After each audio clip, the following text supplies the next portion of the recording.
Grace for President, written by Kelly DiPuccio and pictures by Luyen Pham.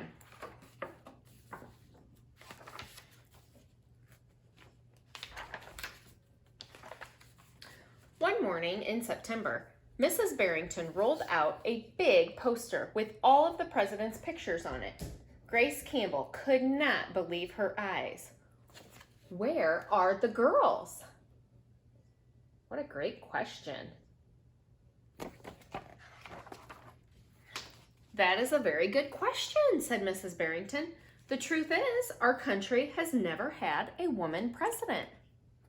No girl president ever? Grace asked. No, I'm afraid not, said Mrs. Barrington. Grace sat at her desk and stewed. No girls? Who'd ever heard of such a crazy thing? Finally, she raised her hand. Wonder what she's going to ask.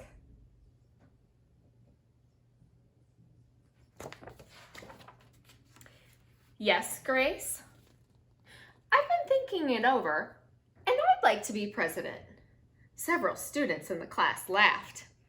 Well, I think that's a star-spangled idea, Grace, said Mrs. Barrington. In fact, we can have our own election right here at Woodrow Wilson Elementary. The snickering in the classroom stopped. Grace smiled. Would anybody else like to run for president? Mrs. Barrington asked the class. Nobody raised their hand. Becoming president was going to be easy, Grace thought.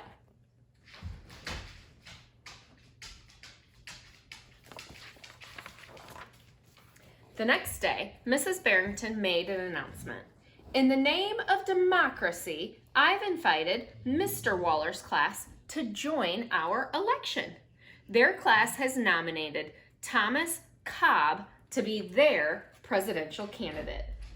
Grace's heart sank. Thomas was the school spelling bee champ. His experiments always took a blue ribbon at the science fair, and he was captain of the soccer team. Becoming president wasn't going to be so easy after all, Grace thought.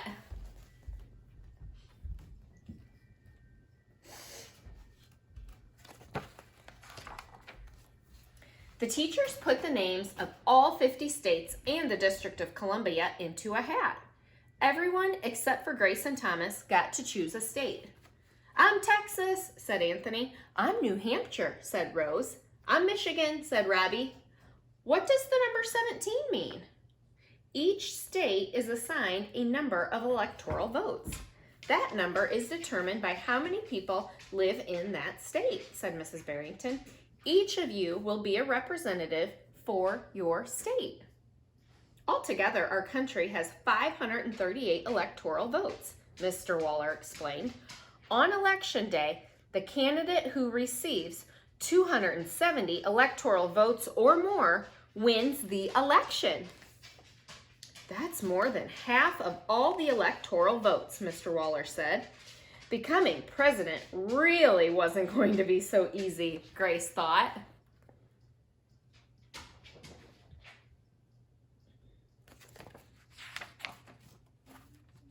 Grace came up with a campaign slogan. Thomas came up with his own slogan. Let's look at what their signs say, if you can read it. Hers says, "Make history, vote Grace Campbell for president." Thomas's says, "Vote Thomas Cobb, the best man for the job." Oh, I like his rhyme. Grace listened to what issues were important to the students, and she made a list of campaign promises. A peaceful school, no bullies. A cleaner school, no littering. Better hot lunches, no more fish stick tacos. Thomas made up his own list of promises. Free tutoring, free soccer lessons, fish stick tacos every week. Grace made campaign posters and buttons, and Thomas made posters and buttons too.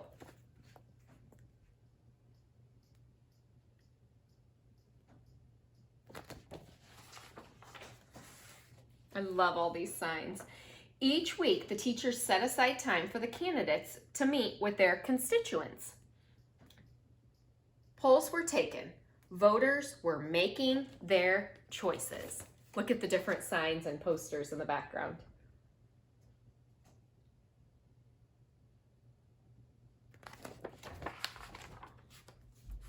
Grace continued to campaign.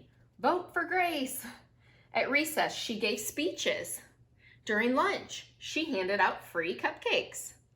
After school, she held rallies.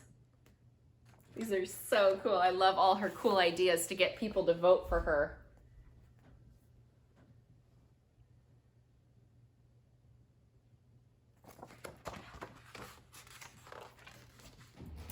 Meanwhile, Thomas wasn't worried. He had cleverly calculated that the boys held slightly more electoral votes than the girls. Oh, look at what he did. He looked at each boy in the two classes and he added up what their state's electoral votes were and figured out that the boys actually had more votes than the girls. He is clever. At recess, Thomas studied his spelling words. During lunch, he worked on his next science experiment. And after school, he played soccer.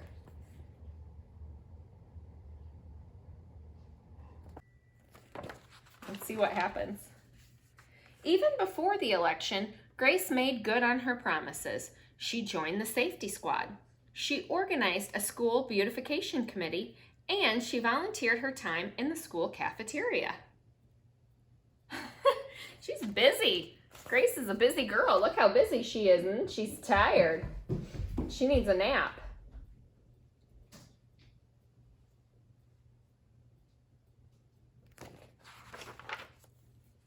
In early November, Woodrow Wilson Elementary hosted a special Election Day assembly.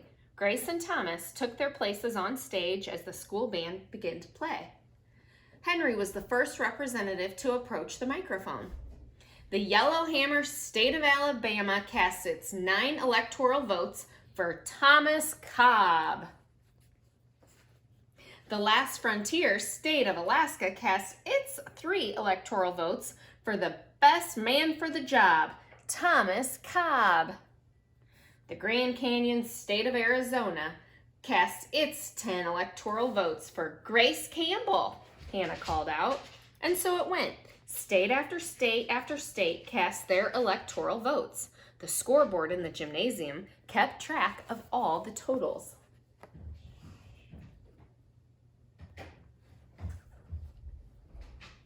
So each student gets a turn to represent their state and say who they vote for. The voting demonstration was quickly coming to an end. Clara approached the podium. The Badger State of Wisconsin cast its 10 votes for my best friend, Grace Campbell. Oh, Grace looked at the scoreboard. Thomas held 268 electoral votes. She had 267. There was only one state still unaccounted for. Wyoming. Oh man, I'm getting nervous. I wonder who's gonna win. How will Wyoming vote? Oh, and it looks like Wyoming is a boy. I wonder if Thomas thinks he'll win because it's one of his friends. Thomas grinned. Grace felt sick. Sam walked up to the microphone. He looked at Thomas. He looked at Grace. He looked down at Grace's handmade flag. Sam didn't say a word. "What are you waiting for?" Thomas whispered. The band stopped playing. All eyes were on Wyoming. Finally, Sam cleared his throat. The Equality State of Wyoming casts its 3 electoral votes for Grace Campbell! The gymnasium erupted in loud cheers and a few boos. Mrs. Barrington approached the podium. With 270 electoral votes, the winner is Grace Campbell. Thomas looked stunned. Grace hugged Sam. "Why'd you do that?" she asked. Sam handed Grace his flag. "Because," he said, "I thought you were the best person for the job."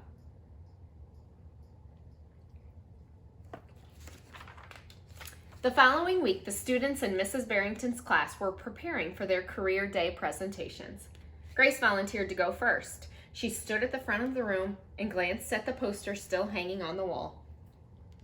My name is Grace Campbell, and when I grow up, I'm going to be President of the United States. This time, everyone believed she would.